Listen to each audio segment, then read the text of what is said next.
Student जितने बच्चे 4 मार्च को विज्ञान का पेपर देने वाले हो तो उनके लिए वीडियो सबसे ज्यादा इंपॉर्टेंट है। आज मैं आप लोगों को एक पेपर लेकर आया हूं 2025 का एक वायरल पेपर। जैसा देख पा रहे हो कोड है 824 IM और इस कोड के पेपर को पूरा का पूरा सोल्यूशन कर लेते हो तो 4 मार्च को जब पेपर देने जाओगे तो सारे बच्चों का 70 में 70 नंबर आएगा, गारंटी है मेरा। बस इस वीडियो को पूरा देख लेना और चैनल पर नए हो तो चैनल को जरूर सब्सक्राइब करना। ये विज्ञान का पेपर है, एडमिट कार्ड लेकर जाना और क्रमांक 10 अंकों का सही डालिएगा और अपना नाम यहाँ पे लिख दीजिएगा अच्छे से। और इस पेपर को हल करने के लिए आपके पास जो टाइमिंग दिया जाएगा वो 3 घंटे 15 मिनट का समय दिया जाएगा और 3 घंटे 15 मिनट में इस पेपर को सॉल्व करना होगा। गारंटी देता हूं कि इस वीडियो को पूरा देख लोगे, सारे प्रश्न अगर आपको तैयार हो जाएंगे तो 2.5 घंटे के अंदर में सारे के सारे इस पेपर को करके आप चले आओगे। तो इसलिए इस वीडियो को शेयर कर दो। जितने बच्चे 4 मार्च को विज्ञान का पेपर देने वाले हैं उनके पास इस वीडियो को पहुंचा दो ताकि हर एक बच्चे का 70 में 70 नंबर आ पाए। यहाँ पे नीचे सामान्य निर्देश दिया गया है, पढ़ना बहुत ही ज्यादा जरूरी है। देखिए पहला निर्देश बोला है कि प्रारंभ के 15 मिनट परीक्षार्थियों को प्रश्न पत्र पढ़ने के लिए निर्धारित है। प्रारंभ मतलब शुरू के जो 15 मिनट आपको दिए जाएंगे इस पेपर को पढ़ने के लिए दिए जाएंगे और 3 घंटे में इस पेपर को सॉल्व करना होगा। वही दूसरे निर्देश की अगर हम बात करें, बोला है प्रश्न पत्र 2 खंडों खंड अ तथा खंड ब में विभाजित है। यह पेपर जो है 2 खंडों में बना हुआ है, एक तो खंड अ दूसरा खंड ब, 2 खंडों में यह पेपर विभाजित है। तीसरा है खंड अ तथा खंड ब 3 उपखंडों खंड क ख ग में विभाजित है। कहने का मतलब है कि खंड अ में भी 3 उपखंड होगा और खंड ब में भी 3 उपखंड होगा। 3 उपखंड किस लिए मेरे प्यारे बच्चों? क्योंकि यहाँ पे फिजिक्स के, केमिस्ट्री के और बायो के तीनों के अलग अलग उपखंड पूछे जाएंगे। इसके बाद चौथा निर्देश है प्रश्न पत्र के खंड में बहुविकल्पीय प्रश्न है जिसमें सही विकल्प का चुनाव कर OMR शीट पर नीले अथवा काले बॉल पॉइंट पेन से सही विकल्प वाले गोले को पूर्ण रूप से भरें। कहने का मतलब है खंड में बहुविकल्पीय प्रश्न है और कितने बहुविकल्पीय प्रश्न है? 20 बहुविकल्पीय प्रश्न है। उनका उत्तर कहाँ पे देना होगा आपको? OMR शीट पर। नीले पेन से रंगिए या काले पेन से रंगिए। पेन आपका बॉल पॉइंट पेन होना चाहिए, जेल वाली पेन नहीं होना चाहिए, ये कहने का मतलब है। इसके बाद 5वां निर्देश है कि खंड अ में बहुविकल्पीय प्रश्न है तो प्रत्येक प्रश्न के लिए 1 अंक निर्धारित है। खंड अ में जो ऑब्जेक्टिव क्वेश्चन पूछे जाएंगे तो एक ऑब्जेक्टिव क्वेश्चन 1 नंबर का पूछा जाएगा। तो यहाँ पे 20 ऑब्जेक्टिव क्वेश्चन पूछे जाएंगे, कितने नंबर के लिए? 20 नंबर के लिए। इसके बाद अगला निर्देश है खंड ब में वर्णनात्मक प्रश्न है। खंड ब में आपके लघुत्तरीय और दीर्घोत्तरीय प्रश्न 4 और 6 नंबर वाले प्रश्न आपको देखने को मिलेंगे। इसके बाद अगला निर्देश है प्रत्येक प्रश्न के सम्मुख उनके निर्धारित अंक दिए गए, मतलब हर एक प्रश्न के आगे आपको बताया गया होगा कि वो प्रश्न कितने नंबर का है, 1 नंबर का है कि 2 नंबर का है कि 4 नंबर का है कि 6 नंबर का है। जितना भी नंबर का होगा हर एक प्रश्न के आगे आपको लिखा हुआ मिलेगा। इसके बाद देखिए अगला क्या है, खंड ब के प्रत्येक उपखंड के सभी प्रश्न एक साथ करना आवश्यक है। खंड ब के जितने भी उपखंड होंगे, चाहे क ख ग, फिजिक्स के हो, केमिस्ट्री के हो, बायो के हो, सभी एक साथ करना है। प्रत्येक उपखंड नए पृष्ठ से प्रारंभ किया जाए। अगर आपने क वाला फिजिक्स वाला उपखंड कर दिया है, केमिस्ट्री वाला करने जा रहे हो ख वाला, तो उसको नए पृष्ठ से आप प्रारंभ कीजिए। बायोलॉजी वाला ग वाला करने जा रहे हो तो उसको नए पृष्ठ से आप प्रारंभ कीजिए। कहने का मतलब यह है। इसके बाद है सभी प्रश्न अनिवार्य है। इसमें जितने प्रश्न दिए गए हैं सारे प्रश्न करना अनिवार्य है। यह सामान्य निर्देश था जो कि बहुत अच्छे तरीके से पढ़ के एक वर्ड में मैंने समझा दिया। अब चलिए देखते हैं पेपर इधर से स्टार्ट होता है। देखिए मेरे प्यारों, जो पेपर यहाँ से स्टार्ट है आप लोगों का खंड अ और खंड अ में सबसे पहले बहुविकल्पीय प्रश्न है। उसमें भी सबसे पहले उपखंड क आया है। उपखंड क मतलब फिजिक्स वाले प्रश्न है। देखिए 20 ऑब्जेक्टिव क्वेश्चन, एक एक नंबर के हिसाब से 20 नंबर यहाँ से कवर हो गए आपके। पहला प्रश्न देखिए बहुत ही ज्यादा सिंपल है, यही याद करा दूंगा और सारे बच्चों का सही जवाब होना चाहिए बिल्कुल जब जाओगे आप लोग एग्जाम देने। क्या है कि किसी अवतल दर्पण पर आपतित प्रकाश किरण दर्पण से परावर्तन के उपरांत अपने ही मार्ग से वापस आ जाती है। यह किरण मुख्य अक्ष का प्रतिच्छेदन करती है। मतलब कहने का मतलब है कि आपके पास अवतल दर्पण है और अवतल दर्पण में किस स्थान पर किस वस्तु को रखेंगे कि वहां पे आपतित प्रकाश किरण दर्पण से परावर्तन के उपरांत अपने ही मार्ग से वापस आ जाएगा। तो वो कंडीशन क्या है मेरे प्यारे बच्चों? वह है वक्रता केंद्र पे। जब वक्रता केंद्र पे रखेंगे तो अपने ही मार्ग से विचलित होकर अपने ही मार्ग से वापस चली जाएगी। ठीक है, कहने का मतलब अगर मैं अवतल दर्पण बना दूं यहाँ पे, ये आपका सी है और ये आपका एफ है, तो ये अगर यहाँ पे मेरे प्यारे बच्चों अगर बना दूं, यहाँ से अगर कोई आपतित किरण जा रही हो वक्रता केंद्र से तो यहाँ से टकराने के बाद वापस उसी मार्ग से वापस चली जाएगी। ये कहने का मतलब है। क्लियर है? चलिए, तो पहले का सी जो है बिल्कुल राइट आंसर हो जाएगा। आगे बात करते हैं। अगला देखिए प्रश्न नंबर दूसरा। प्रश्न नंबर दूसरा भी देखिए 1 नंबर के लिए प्रश्न है। क्या है कि एक लेंस वस्तु की स्थिति विशेष के लिए आभासी सीधा तथा आवर्धित प्रतिबिंब बनाता है लेंस होगा। कह रहा है कि वो कौन सा लेंस है मेरे प्यारे बच्चों, कि वो किसी वस्तु का प्रतिबिंब जो है आभासी बनाता है, सीधा बनाता है और वस्तु से बड़ा बनाता है। ठीक है, तो वो आप लोगों का उत्तल लेंस क्या है। उत्तल लेंस क्या करता है, किसी भी वस्तु का प्रतिबिंब आभासी बनाता है, सीधा बनाता है और वस्तु से बड़ा बनाता है। इसलिए बी वाला ऑप्शन जो है बिल्कुल राइट आंसर हो जाएगा। आगे बढ़ेंगे, अगला प्रश्न देखेंगे, प्रश्न नंबर तीसरा। देखिए प्रश्न नंबर तीसरा क्या है कि नेत्र लेंस की फोकस दूरी में परिवर्तन किया जाता है। तो नेत्र लेंस की फोकस दूरी में परिवर्तन किया जाता है मेरे प्यारे बच्चों पक्षमापी मांसपेशियों द्वारा। पक्षमापी मांसपेशियों के द्वारा ही हम लोग अपनी आंखों को सिकुड़ते हैं, फैलाते हैं। ठीक है, तो डी वाला ऑप्शन जो है बिल्कुल राइट आंसर हो जाएगा क्वेश्चन नंबर तीसरे का। आगे देखेंगे क्वेश्चन नंबर 4। कह रहा है कि स्वच्छ आकाश के नीले रंग के लिए उत्तरदायी प्रकाशिकीय घटना है। कह रहा है मेरे प्यारों कि स्वच्छ आकाश नीले रंग का दिखाई देता है। जब आकाश बिल्कुल साफ होगा तो किस रंग का दिखाई देता है, नीले रंग का दिखाई देता है। उसका क्या कारण है, वो किस कारण की वजह से दिखाता है, तो प्रकीर्णन के कारण की वजह से ऐसा होता है। तो चौथे का बी जो है बिल्कुल राइट आंसर हो जाएगा।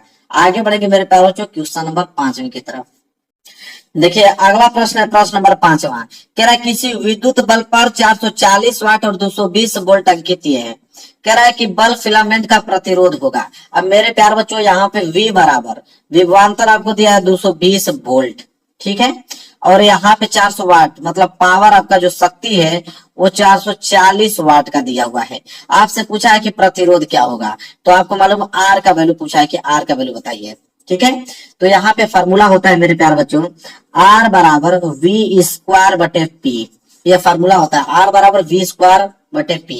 तो V मतलब 220, तो ये हो जाएगा 220 गुणे 220 और बटे में हो जाएगा आपका P कितना है 440। ठीक है, तो एक जीरो से एक जीरो क्या हो जाएगा कैंसिल, और 22 दूनी के 44, 2 से कटा दोगे तो 2 एकम 2, 2 एकम 2 और 0 कितना आ गया 110। तो R का वैल्यू कितना आ गया 110, और R जो है प्रतिरोध है तो प्रतिरोध का मात्रक ओम होता है, मतलब 110 ओम। मतलब डी वाला ऑप्शन जो है बिल्कुल राइट आंसर हो जाएगा।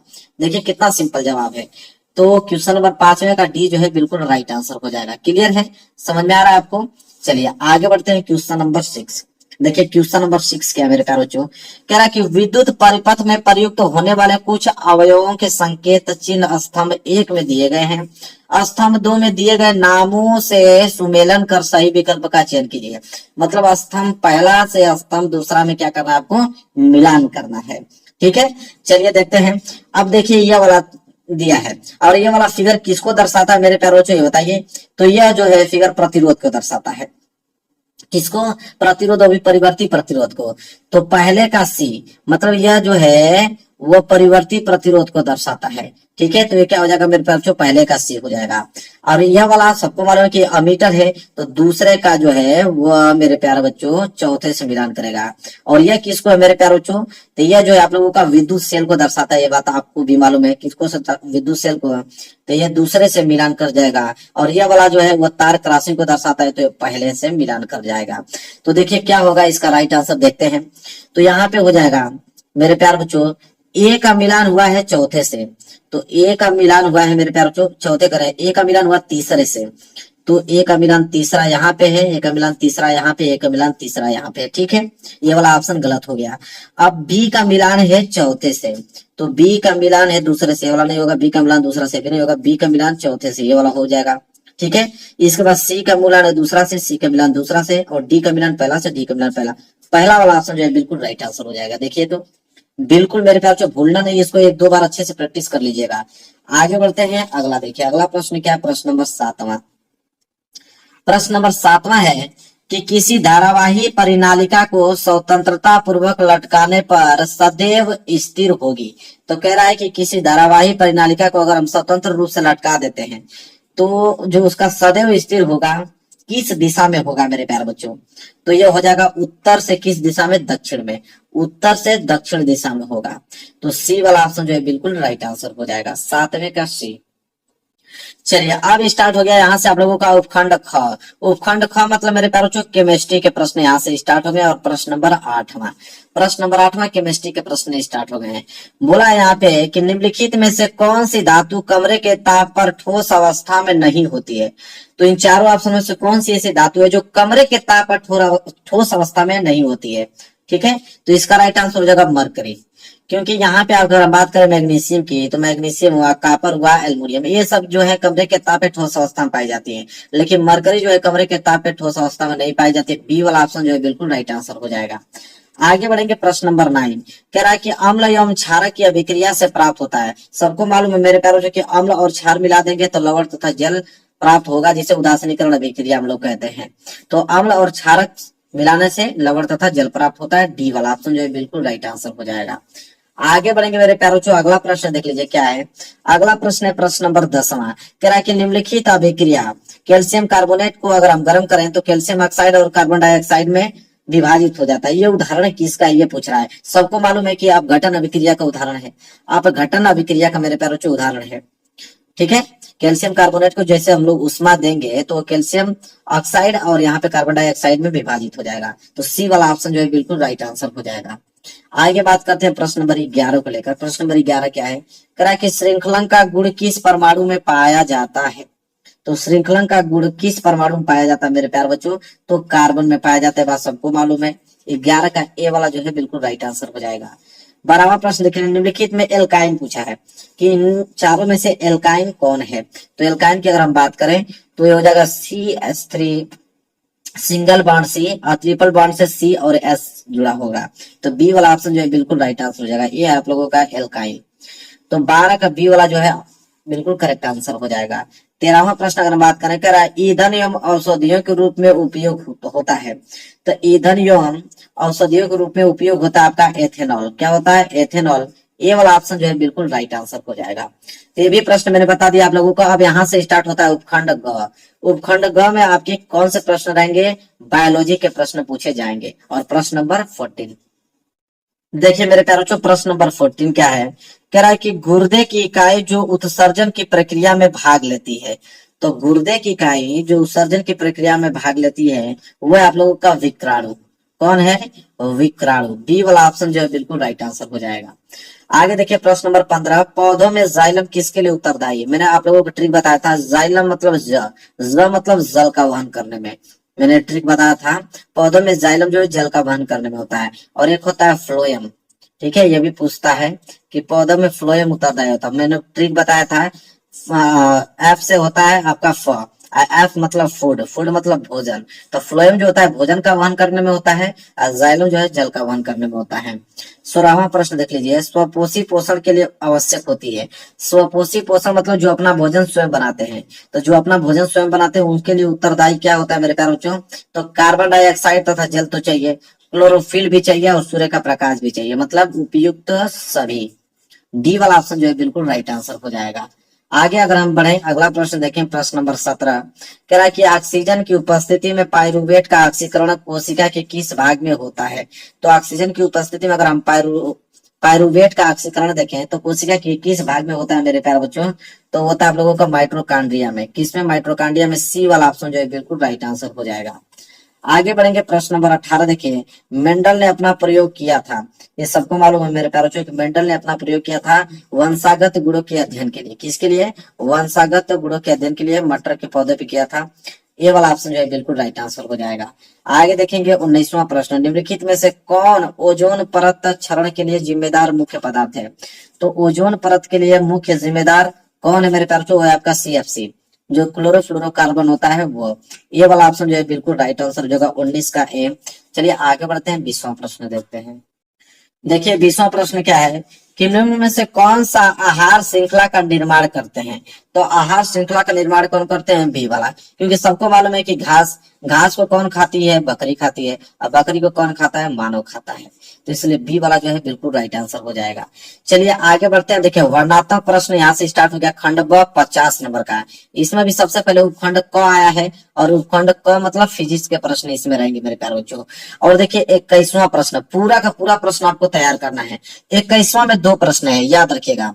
पहला है कि प्रकाश अपवर्तन की घटना को समझाइए, और यह प्रश्न कितने नंबर के लिए मिलेंगे आपको, 2 नंबर के लिए। प्रकाश अपवर्तन की घटना को समझाइए। और दूसरा है कि नेत्र के दीर्घ दृष्टि दोष अथवा इसके संशोधन पर संक्षिप्त टिप्पणी लिखिए। ये प्रश्न 2 नंबर का है। दोनों प्रश्न अगर कर देते हो तो 4 नंबर यहाँ से आपके क्या हो जाएंगे, पक्के हो जाएंगे। ये दोनों प्रश्न बहुत ज्यादा इंपॉर्टेंट, आपको तैयार करके जाना, तभी 70 में 70 नंबर आएगा।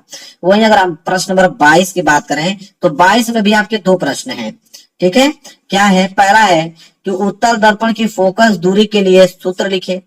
तो उत्तल दर्पण के लिए फोकस दूरी के लिए सूत्र लिखना है, और उत्तल दर्पण के कोई 2 उपयोग भी आपको लिखना है। अगर इतना काम कर देते हो तो 2 नंबर आपको यहाँ से पक्के हो जाएंगे। और वहीं इसको भी करना है आपको कि 2 सेंटीमीटर लंबी वस्तु है और 20 सेंटीमीटर फोकस दूरी के उत्तल लेंस के सम्मुख मुख्य अक्ष के लंबवत रखी है, तो लेंस से वस्तु की दूरी 30 सेंटीमीटर है, तो प्रतिबिंब की स्थिति V बताइए तथा प्रकृति M ज्ञात कीजिए। तो सब कुछ वैल्यू तो दे ही रखा है मेरे प्यारे बच्चों। तो यहाँ से आप यहाँ पे लेंस वाले फॉर्मूले का यूज कीजिएगा और यहाँ से आपका आंसर बिल्कुल आ जाएगा। तो दोनों प्रश्नों को इसको भी हल करोगे तो 2 नंबर मिलेगा, मतलब दोनों हल कर दोगे तो ये 4 नंबर आपके क्या हो जाएंगे, बिल्कुल पक्का हो जाएंगे। सारे प्रश्न आपको तैयार करके जाना है। 23वां अगर हम बात करें तो 23वां में भी 2 प्रश्न है, 2-2 नंबर मिलेंगे। पहला अगर हल करते हो कि किसी चुंबकीय क्षेत्र में धारावाही चालक पर लगने वाले बल किन किन कारकों पर निर्भर करता है, 2 नंबर के लिए प्रश्न है। और दूसरा है कि चुंबक तथा धारावाही परिनालिका में अंतर स्पष्ट कीजिए, और यह प्रश्न कितने नंबर के लिए, 2 नंबर के लिए है। तो दोनों प्रश्नों को अगर आप हल करोगे तो 2-2 नंबर के हिसाब को 4 नंबर आपको दिए जाएंगे। आगे बढ़ते हैं प्रश्न नंबर 24। प्रश्न नंबर 24 में भी 2 प्रश्न है।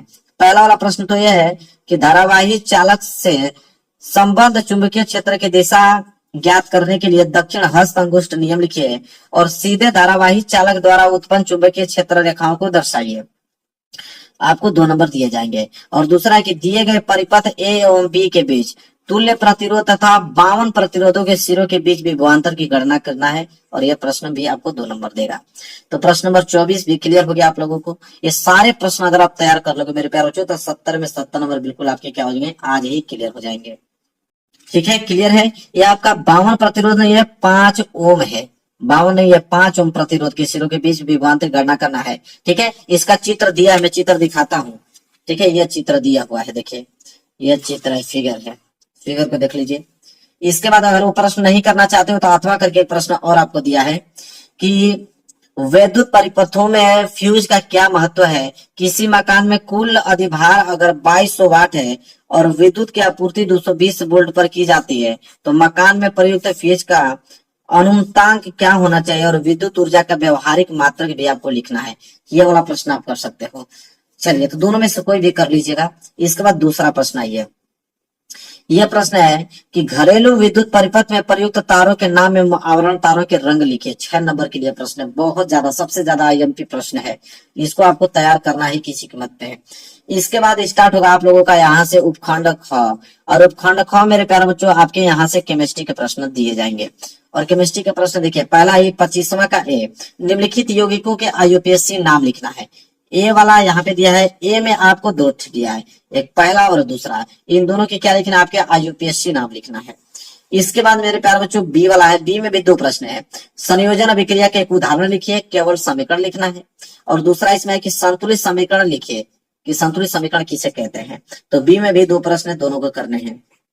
ठीक है, तो कौन सा समीकरण संतुलित लिखना है, उसी के नीचे है barium chloride plus aluminium sulphate मिलकर बेरियम सल्फेट और एल्युमिनियम क्लोराइड बनाता है। 4 नंबर के लिए प्रश्न है ना, तो दोनों प्रश्न 2-2 नंबर के हैं, तो दोनों करोगे तो 2-2 नंबर के हिसाब से आपको 4 नंबर दिए जाएंगे।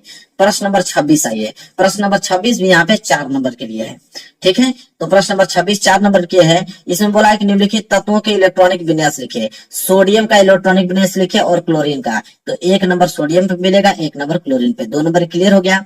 और बी वाला जो है निम्नलिखित समीकरण को संतुलित कीजिए, 2 नंबर यहाँ से मिलेंगे। पहला वाला है, इसको आपको संतुलित करना है, पहला वाला और दूसरा दोनों को संतुलित कर दोगे तो यहाँ पे आपको मिलेंगे मेरे ख्याल से 2-2 नंबर के हिसाब से 4 नंबर, 2 नंबर इस पे मिलेंगे और 2 नंबर इस पे मिलेंगे, आपको 4 नंबर के लिए प्रश्न है। ठीक है, और यह प्रश्न जो है सोडियम वाला, इसको इलेक्ट्रॉनिक विन्यास लिखोगे तो 2 नंबर इसको दिए जाएंगे, क्लोरीन वाला लिखोगे तो 2 नंबर इसको दिए जाएंगे, 2-2 नंबर मिलेंगे। आगे देखिए प्रश्न नंबर 27 क्या है, निम्नलिखित पर संक्षिप्त टिप्पणी लिखिए। 6 नंबर के लिए प्रश्न है। अम्लीय वर्षा क्या है, 2 नंबर। तन्यता आघात वर्धता क्या है, 2 नंबर। मिशेल क्या है, 2 नंबर। अगर ये तीनों पर टिप्पणी नहीं करते हो तो अथवा करके एक ऑप्शन और आपको दिया है यहाँ पे तो यहाँ पे 3-3 नंबर के हैं प्रश्न। संक्षारण से आप क्या समझते हैं, इसके सुरक्षा के 2 उपयोग लिखिए 3 नंबर। उष्मा छेपी तथा उष्मा शोषी अभिक्रिया में से आप क्या समझते हैं, उदाहरण देके देखिए 3 नंबर। ये सभी प्रश्न इंपोर्टेंट, मैंने कहा ना कि इस पेपर को अगर आप तैयार कर लोगे तो 70 में 70 नंबर आज ही आपके क्या हो जाएंगे, बिल्कुल मेरे प्यारों चुप पक्के हो जाएंगे, कोई रोकने वाला नहीं है। इसके बाद स्टार्ट होता है उपखंड ग। उपखंड ग मेरे प्यारों बच्चों बायोलॉजी के प्रश्न रहेंगे, बायो के प्रश्न, जिसमें 28वां प्रश्न बोला है कि एक तंत्रिका कोशिका जिसे न्यूरॉन, न्यूरॉन की संरचना बनाए तथा इसके कार्यों का वर्णन कीजिए। तो न्यूरॉन का सचित्र वर्णन करना सीख लीजिए, क्योंकि 4 नंबर के लिए आपके एग्जाम में आएंगे। प्रश्न नंबर 29 है, निम्नलिखित पर संक्षिप्त टिप्पणी लिखिए, 4 नंबर के लिए है। पहला बताना है कि थायराइड हार्मोन्स के कार्य लिखिए, 2 नंबर इस पे दिए जाएंगे। मुकुलन क्या होता है, 2 नंबर इस पे दिए जाएंगे। तो 29 के 2 प्रश्न है, 2-2 नंबर के हिसाब से 4 नंबर आपको दिए जाएंगे। इसके बाद देखिए 30वां प्रश्न क्या है, पुष्पी पौधों में लैंगिक जनन का वर्णन कीजिए, कि पुष्पी पौधों में लैंगिक जनन कैसे होता है, 4 नंबर के लिए है। इसके बाद 31वां प्रश्न है कि मनुष्यों में ऑक्सीजन तथा कार्बन डाइऑक्साइड का परिवहन कैसे होता है, 6 नंबर के लिए प्रश्न है। नहीं करना चाहते हो तो अथवा करके एक ऑप्शन और दिया है कि मनुष्य की हृदय की संरचना उपयुक्त चित्र की सहायता से वर्णन कीजिए। तो ह्यूमन हार्ट बनाना है, मानव का हृदय सचित्र वर्णन करना है, 6 नंबर के लिए पूरा का पूरा उसका कार्य लिखना पड़ेगा। तो मेरे प्यार जो पूरा का पूरा इस पेपर को मैंने दिखा दिया। इस पेपर का अगर सोल्यूशन कर देते हो, कोड है 824 IN कर दिए मेरे प्यार तो 70 में 70 नंबर बिल्कुल आज ही आपके क्या हो गए, पक्के हो गए। 4 मार्च के जब पेपर देने जाओगे तब आके कमेंट करोगे मेरे प्यार बच्चों। वीडियो को लाइक कर देना, चैनल पे नए हुआ तो चैनल को जरूर सब्सक्राइब कर लेना। मिलेंगे एक प्यारे से नेक्स्ट वीडियो में, तब तक के लिए धन्यवाद।